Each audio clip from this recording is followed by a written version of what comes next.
comment ça va? La rubrique. Maïté, qu'est-ce qu'un œdème la mooy œdème. waaw tonton Al tey œdème ni ñuy waxtaanee mooy maladie pulmonaire chronique yooyu nga xamante ne day exercer benn pression ci vaisseau sanguin yi. Donc muy favoriser accumulation wu fluide yi nga xamante ne day jàll ci tànk yi ak ci jambe yi. Voilà mooy nga jékki-jékki gis sa tànk yi di néew yi wala sa loxo yi di néew yi ak ñoomin seen voilà rétention d'eau la boo xamante ne conséquences yi moom mën na dem ba indil la cirrhose du foie. waaw wala mu ray la lii de day ray lii. waaw lii moom non moom kay boo demee ba am cirrhose du foie kay moom jàppal ne. non mais tey lii lii du jur jàmm. non mënul jur. lii mënul jur jàmm yàlla xam non mënul jur jàmm moom donc maanaam trouble de circulation sanguine la boo xamante ne dafa war a circuler bu baax ci sa vaisseau sanguin yi alors muy am mooy voilà maanaam ak sa vaisseau yi di bouché sa deret bi du jàll bu baax alors à force muy def noonu mun na dem ba indil la cirrhose du foie maanaam jàpp sa foie bi parce que xam nga foie bi moom fa la lépp di fonctionner fa lay jaar ak ñoomin seen voilà donc loolu mooy dem ba indil la genre attitude yu mel nii alors ñu bëri nag dépendre na ci nit ñi lan moo koy favoriser en général. Parfois ci mauvaise alimentation bi la parfois ci par rapport à des tensions artérielles yu bëri yoo xam te ne da nga koy am na ñoo xamante ne par rapport à consommation de sel bu excessif la surtout bëgg lu saf rek. voilà consommation de sel bu excessif bi xam nga yooyu yëpp da koy indi mooy sel maanaam mooy sa jumbo yeeg ñoomin yu yëpp daal loo xam dafa am xorom. même xorom bi sax même xorom naturel xorom naturel bi sax gisoo lii ku mu dal dañ la naan da ngaa xorom. xam nga ay temps dañ doon wax xam nga léegi dañuy wax sax de sel iodé parce que dañ koy traité waat derrière defaraat ko et tout ça là voilà donc tey jii nii sax peut-être wàññeeku na tuuti kaawu sel yi parce que léegi voilà les gens consomment un sel assez traité alors que avant xorom si moom ñëpp xamoon nañ ne mooy loolu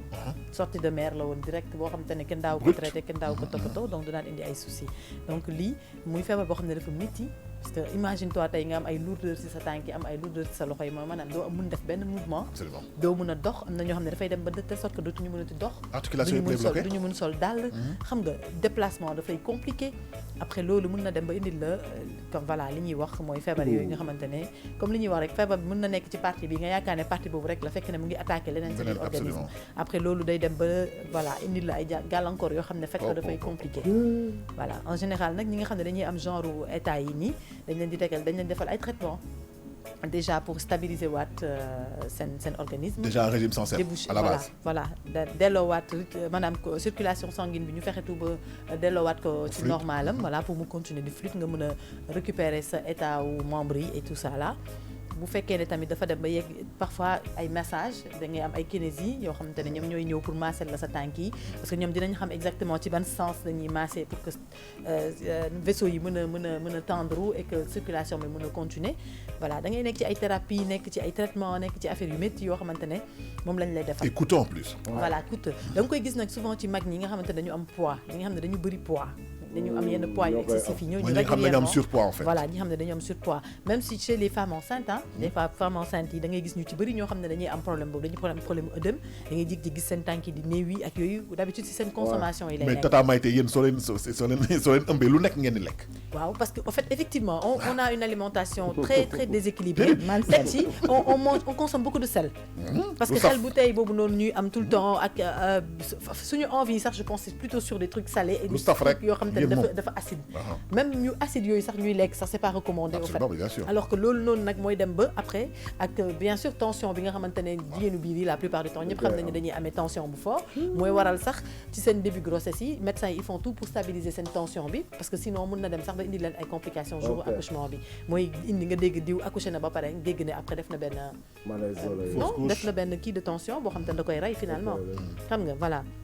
jékki-jékki def hypertension wala def hypotension ñu dégg ne nit ki dee na après accouchement bi loolu yëpp moo koy indi mooy maanaam ci période de grossesse bi stabiliser wuñu tension bi suivre ñu ko comme il se doit de telle sorte que affaire bi dafay dem ba après day nekk ay complications parce que ñëpp xam nañ ne accouchement voilà accouchement ça demande énormément d'efforts et quand tu fais des efforts tes nerfs se tendent en fait accouchement naturel voilà accouchement naturel par voie basse bi daf koy def moo waral sax parfois sax médecins yi bu ñu gisee ni que par exemple da nga am tension bu kawe nii la defal accouchement normal dañuy préférer defal la césarienne voilà mooy gën a yomb ci ñoom quoi dañ la defal césarienne après ñu mën la stabiliser plus facilement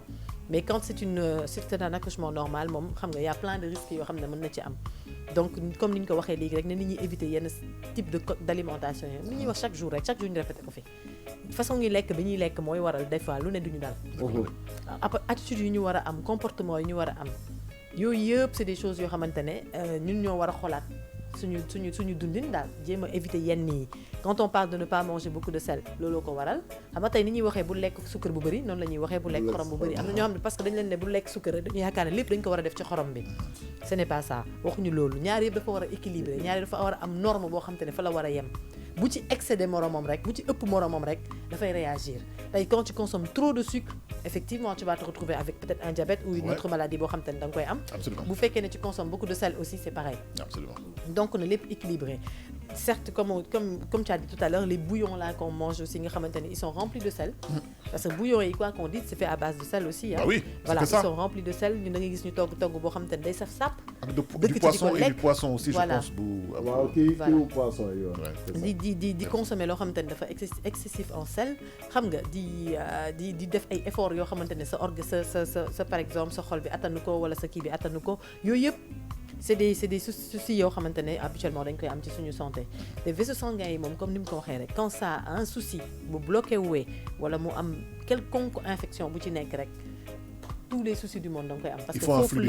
foofu la deret bi di jaar loolu mooy transporter lépp li nga xamante ne day dugg sa biir yaram pour yóbbu ko ci partie yi nga xamante ne la ko war a yóbbu pour nga mën a am fonctionnement vital bu normal bu loolu noonu amee benn bu ci am gàllankoor rek dafay réagir ci sa yaram après dafay indil ay complications lii nag moom dafa métti moo gisee nit ku ko am da nga koy yërëm sax imagine toi koo xamante ne sa yaram bi dafay néewi te du rees doo xam lan moo la dal te et puis xam na moo gën a garaaw xoolal gis naa si image bi soo ko laalee dafay def fi nga laal day taxaw voilà dafay mel ni comme si comme éponge day mel ni comme éponge tu as l'impression que dara nekku ci fekk ne xoolal merci Cheikh voilà daa l'impression que dara nekku ci fekk ne xoolal yaa ngi bëgg a dee su ma la defee nii xoolal nii saa yi man awma ëdëm sama yaram maa ngi dëgg këj la def waaye nga may bës ni voilà donc ñu bëggoon dellu si waat ci feebar boobu noonu rek ñu ci bëri nag boo seetloo li muy partie yi muy gën a am ci tànk yi lay gën a am da ngay gis nag ñoo xam ne dañ koy am ci loxo yi di gis koo xam ne loxo mi tout le temps dafay néewi wala mais la plupart cas yi ñi gën a gis cheville lay doon wala ci tànk yi maanaam les pieds genou bi voilà de partie genou bi ba ci suuf ba ci tànk yi quoi foofu nga koy gën a remarquer parce que côté boobu noonu lay gën a réagir gis nga kii par exemple ñu ngi koy masser ils sont obligés de lui faire des massages pour mën a voilà am na ñoom kinésie yi am na façon bu ñuy masser tànk yi pour que mu mën a am ça c'est leur boulot voilà donc bu fekkee ne da nga am genre souci yu mel nii déjà rek boo commencé di gis ne sa yaram a ngi néewi comme ni ñu koy waxee chaque jour rek dama seeti ji médecin nga won ko état bi parce que parfois on se dit que ne non toog bu yàgg bi la xam nga des fois nga ne non li ma toog dafa yàgg des fois nga ne voilà poids bi wàcc sa tànk moo tax am na ñoo xam te ne ñu am yenn poids yi médecin yi dañ leen di recommander tout le temps ñu def sport wala di def régime voilà ñuy sol ay chaussures orthopédiques parce que suñ ko defulee ils ont du forcément dañuy am genre du ñu supporter seen poids sax voilà seen poids tànk yi du supporter poids da nga gis koo xamante ne tànk yi dañuy tuuti yaram bi ci kaw voilà am benn poids bu excessif alors déjà yow tes pieds ne supportent pas déjà poids bi nekk ci kaw imagine toi nag nga boole ci ay mu def la ay œdème donc xam nga loolu dafay gën a métti donc ça veut dire que tu vas être passer tes journées alité wala nit ñi di la yëkkati di la teg te loolu dafa métti donc na nit ñi dem bu ñu amee genre cas yooyu wala di am tout le temps seen tànk yi di métti ñuy sentir ne mu ngi néewi ba pare mu ngi métti te lii Tata Maïté rééducation bi war na yàgg waaw rééducation bi dafa métti dafa yàgg dafa métti dafa yàgg kinésie bi il va venir peut-être on va dire 3 fois dans la semaine ou 4 fois dans la semaine pour ñëw defal la rééducation. La séance à 10 000 15 000 par jour. déjà loolu rek dafa cher xam nga donc vraiment ku ci am genre de situation yu mel nii nga gis tout le temps sa tànk di néewi femme enceinte yi moom waxaale ma seen wax ku ci am tànk buy néewi dawal dem wax ci dañ koy am ñoom ñëpp man mais d'habitude ñoom buñ ko amee sax suñu accoucher seen tànk yi après dafay rees waaw dafay rees mais presque 95% loolu li koy indi d'habitude état de grossesse bi moo koy indi par rapport ak voilà sa nerf yeeg yooyu noonu mais pour ki nga xamante ne par exemple nekkul enceinte ni rien du tout et que mu nekk loo xamante ne œdème la maanaam vaisseau yi ci boppam ñoo bouché wu il faut que mu dem seeti docteur ñoom ñu xool déjà ñoom bu ñu xoolee làmb def li ñu war a def dinañ xam exactement ban type la après ñoom dinañ xam lan lañ la war a def ak lan lañ la war a recommander pour nga mën a faju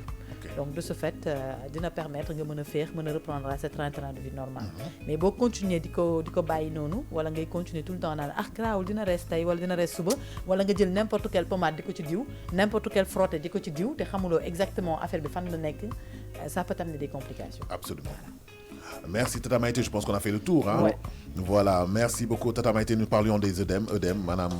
c'est un temps qui sous-gonflé tout, madame, parce que da ngeen lekk xorom bu bëre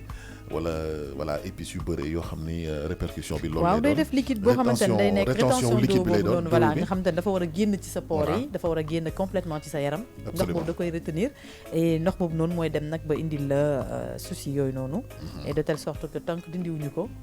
doo féex doo féex voilà. Merci beaucoup Tata Maïté, c'était King Santé.